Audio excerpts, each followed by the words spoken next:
अहम ख़बर Islamabad high court साफ़ी मोहसिन बेग खिलाफ़ दाख़िल करे ख़ारिज करण बाबत दरख़्वास्त में डायरेक्टर FIA खे तौहीन अदालत जा नोटिस जारी करे छॾिया आहिनि। मोहसिन बेग जे ख़िलाफ़ केस ख़ारिज करण वारी दरख़्वास्त जी ॿुधणी दौरान इस्लामाबाद हाई कोर्ट जो वॾो फ़ैसिलो ॾेई छॾियो। अदालत FIA पारां अदालती हुकमनि जी भञगड़ी ते डायरेक्टर साइबर क्राइम FIA बाबर बख्त खे तौहीन अदालत जो शोकाज़ नोटिस जारी करे छॾियो। अदालत डायरेक्टर FIA खे क़समनामो जमा कराइण जी बि हिदायत कई।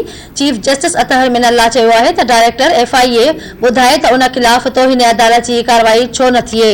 Chief justice Athar Minallah remark ॾींदे चयो आहे त FIA जो कम माण्हुनि जी ख़िदमत करणु आहे। FIA जो कम पब्लिक ऑफिस होल्डर्स जो तहफ़ुज़ नाहे। इहा ज़हनियत तब्दील करणी पवंदी। ही अदालत केतिरे अरसे खां मौक़ियो ॾेई रही आहे। हर केस में FIA पंहिंजे इख्तियारनि जो नाजाइज़ इस्तेमाल करे रहियो आहे। Islamabad high court attorney general ख़ालिद जावेद खे बि तलब करे वरितो। अदालत केस जी ॿुधणी 24 फरवरी ताईं मुलतवी करे छॾी। अवां खे आगाह कयूं पिया। उन मौक़े ते FIA जे डायरेक्टर चीफ जस्टिस खे चयो त साईं ख़्यालु कयो अवां जा बचा आहिनि। चीफ जस्टिस अतहर मिनल्ला चयो त हर फ़ैसिलो कानून मूजिब थींदो।